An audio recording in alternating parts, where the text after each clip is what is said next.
Well, CNBC TV18 has been reporting a marked slowdown in the consumption space. We did detailed discussions with many of the auto majors. Yesterday, we had Mr. Bhargav speaking to us about the auto sector, two-wheelers as well. We just spoke with Rakesh Sharma. But investment has been quite another kettle of fish altogether. We did see some pickup in gross fixed capital formation when the GDP numbers were announced. But CMIE has been, and CMIE has the best information on this, they've been repeatedly telling us that FY19 has been one of the lowest years in terms of investments. We have the big man from CMIE himself, Mahesh Vyas, Managing Director and CEO. Good morning, Mr. Vyas. Thank you very much for joining us. Well, now that the year is ended, if you can put it in perspective, how was the fourth quarter and more importantly, the entire year? How does it fit in a decadal perspective or a two-decade perspective?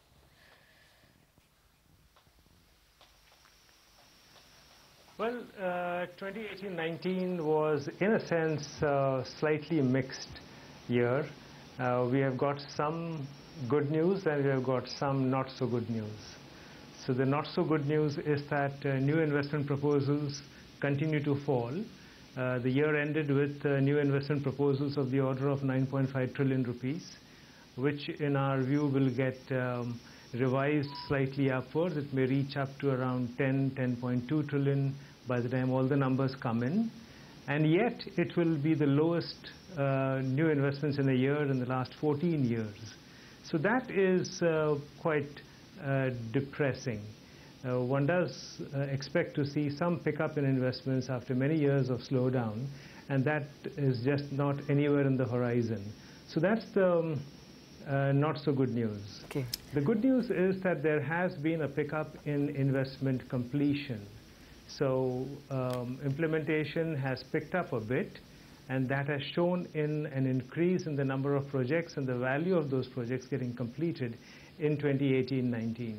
So far, we have seen completions of the order of 5.5 trillion rupees in the year, which is better than last year's 5 trillion rupees, although it's slightly lower than 6.5 trillion seen before that.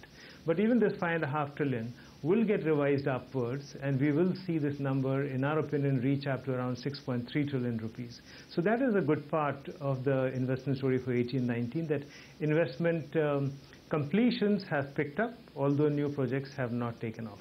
Okay, so investment completions have picked up, but new projects have not kick-started yet. Mr. Vyas, good morning. Can you break it up for us in terms of segments, among roads, railways, shipping, logistics? Where are you seeing green shoots right now, if at all?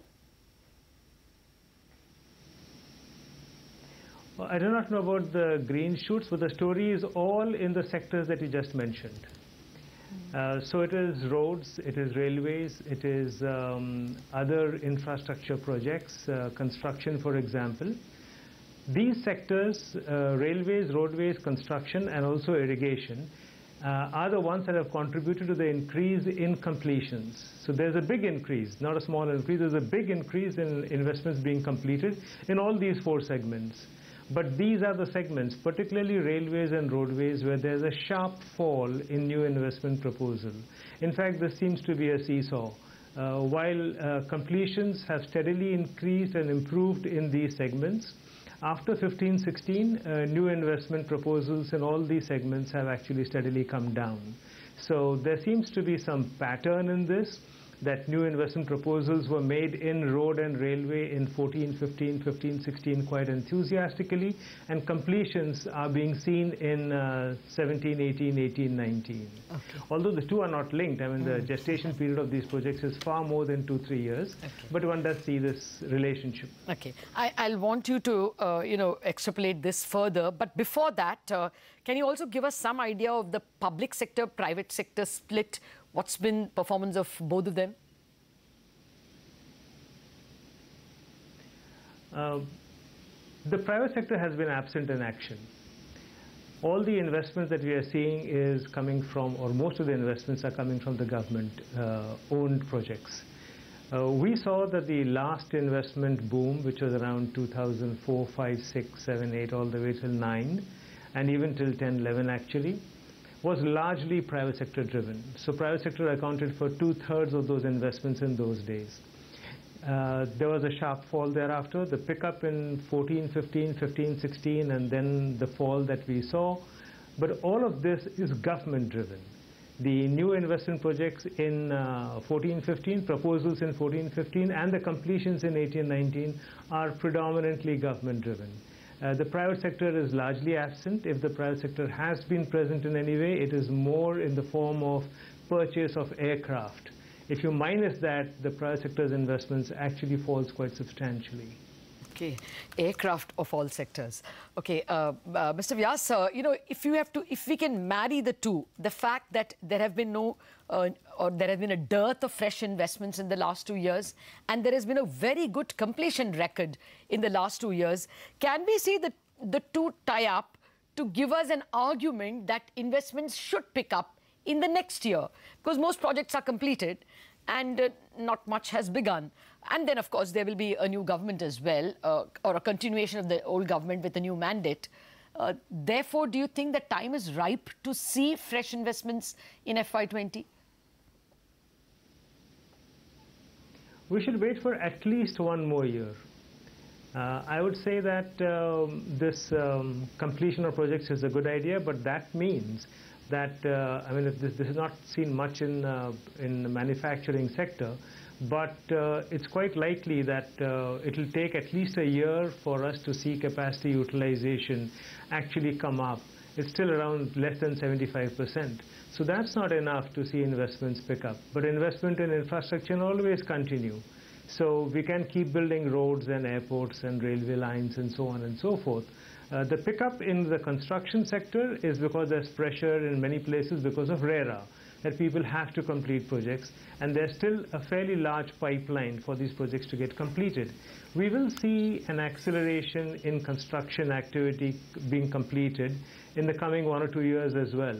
But I would say that it will take some time, at least a year, maybe even a little more than that, before capacity utilization picks up and people start thinking of creating new capacities. Okay. Mr. Vyas, you did mention that, you know, there is a sharp fall that we've seen in new investments specifically with respect to the road sector. What seems to be the genesis of the problem? Is it bank funding? Because that's the one big reason that people speak about. Or is it that, people are finding it hard to tie up land deals? Or is it that the government is tendering less? I mean, what seems to be the key reason why the investments have slowed down so much in the road sector? There isn't any problem that we have heard of funding being a problem. There isn't any problem that can be clearly identified. I think it's the attention that has moved towards completion. And maybe this is slightly cyclical. We wait for some time till the projects get completed and the new ones get announced. So it's not actually easy to identify what exactly is the reason why there's the slowdown, but funding is not the problem. Okay. Not even so much land acquisitions. Is there in 1 or 2 projects here and there, but not much. Okay. Well, if you can tell us, if you can put your finger on why the problem is or where the problem is. As well, you have, I want to pick up one positive statement in your report. You also say that proposals in chemicals and metals are increasing.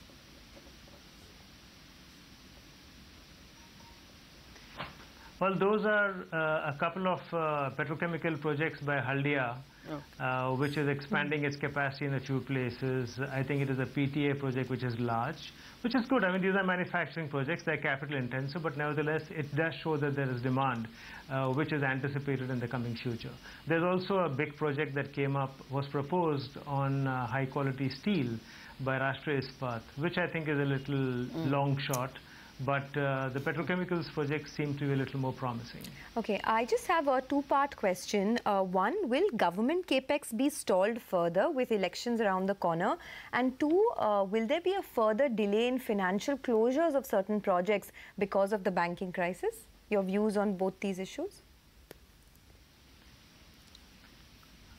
We have a government with a new mandate coming up pretty soon, so I think if there was any concern, and I don't think there was any concern on government's side, if there was any concern about the end of a government tenure coming in the way of clearing projects, that will soon be over. We will have a government with a new mandate, and hopefully that will not cause any bottlenecks on this. There were none in the recent past that we saw as well. I don't think that bank financing really is a problem. Okay. Banks are not identified to be the biggest problem. Banks have been funding NBFCs aggressively. They have been trying to push consumer loans. So I don't think bank funding is really a problem. The problems are elsewhere. The problem is in demand not being sufficient for manufacturing capacities, capacity utilization being low, plant load factor of electricity companies being at 60% or so. It's those issues that come in the way. Okay, that's a longer term issue then. Thank you very much, Mahesh Vyas, for joining us with your latest report. It's largely discouraging, but at least there is the positivity that more projects were completed in FY19. We are continuing this discussion with TV Sandeep Reddy, the Managing Director of Gayatri Projects, and Vinayak Chatterjee, Chairman, Feedback Infra. Gentlemen, good morning and thank you very much for joining me. Well, first, let me come to you, Vinayak. I don't know how much of Mahesh Vyas's conversation you could hear. He says this is one of the record low in terms of fresh investment proposals. A steep fall from, of course, the first decade, the 2000s. What would you say are the problems that beset investment proposals? Look, investment proposals are broadly in two sectors. Either you build new factories, largely, or you build infrastructure projects. What Mr. Vyas said very rightly is that the decade from 2002-03 to about 2012 saw a massive spurt in PPP. From the big airports, Mumbai, Delhi, to massive BOT road projects, there was a flowering of private capital being welcomed under the PPP format. Come 2012 onwards, PPP, as we all know, has crashed. So one of the largest growth drivers of capital formation from the private sector, which is PPP, did not exist. And on the other hand, he rightly said that so far as the non-infra portion is concerned, for whatever macro reasons, the lack of demand has led to people holding back investment decisions till capacity utilizations cross the critical 80-85% limit. Okay. When you juxtapose these two together, you clearly have the situation that you're seeing now, that you have a historic low of investments from both these engines. Sure. There's someone who is impacted on the ground. TV Sandeep Reddy, the MD of Gayatri Projects, is with us to tell us what the situation is. Sandeep, thanks so much for joining us. You know, you guys had put out a medium-term growth guidance from FY19 to 21 of a 25 to 30% revenue growth. Given that demand has been weak, there are execution concerns, would you want to scale down that guidance? No, not really, because see, we have an order book as of March of nearly 17,000 crores, which is, this is enough to take care of the next 3 years' orders for us. And we are basically an EPC services company. So we have actually changed our business model from getting into HAM projects or investments. So it doesn't affect us.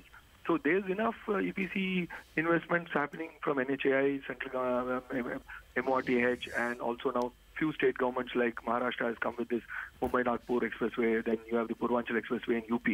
And so only thing is that this quarter, December to March, there were no new orders which were out. Because I think pre-election issues, till I think end of June, we don't see any new orders coming out or tenders.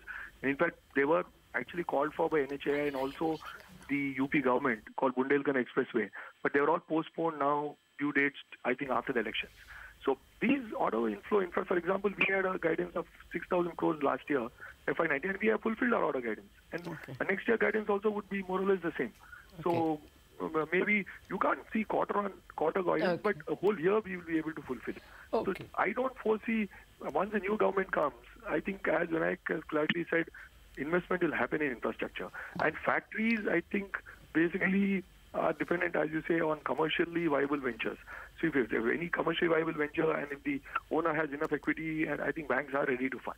It is not that they are not bankable projects are financed. Yeah, bankable projects are most important. Okay. So as long, no, I wanted to get Vinayak in on, therefore, what do you see in terms of a pickup? As you say, the PPP model appears to have crashed. So do you see a pickup in fresh investments at all?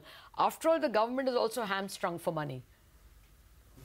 So now let's look at it this way. Normally, on discussions on television channels, you look at investments as private sector investments. But to complete the story, remember, this period that you're saying is a historic low in investments is also a period with a historic high on public expenditure. The railway budget was some 45,000 crores of capex some 4 years ago. Now it is 1.6 lakh crores. Highways which were, at the starting of the 2014 and down to 2 kilometers a day is touching 27 kilometers a day. So the lowdown in what is popularly called private sector investments with bank funds and private equity has been replaced by very large quantum jumps in public expenditure. Okay. Now, public expenditure does not often show as investments on the balance sheets of corporates or from banks because it's coming from different sources. But you can see that in its wake, it has led to a growth in demand for construction equipment, in employment, in steel, in the related, in the electrical sector, in transformers, cables, insulators, with a massive push towards transmission and distribution. You can see railway electrification, etc. You can see that companies who are in this space where they take catches from public expenditure are reporting very good order books, just like Sandeep is. So that to complete the total story, you have to see the total picture, a drop in what is called private sector investments, more than made up in terms of economic activity by public expenditure. Okay, that's very positive.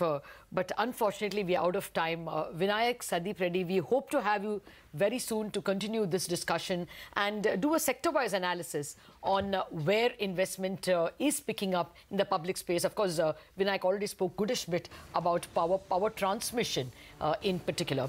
We have to wrap up on Bazaar because we are out of time. But do stay tuned. There are two important events coming up. In a few moments from now, the Supreme Court will likely give its verdict on the February 12th circular, which has been challenged by several sectors like power and shipbuilding. And then just an hour later at 11:45, the Congress party will unveil its manifesto. Catch special programming on both these important developing stories on CNBC TV 18. We have an elite list of experts to help you parse the developments. Keep it with CNBC TV 18.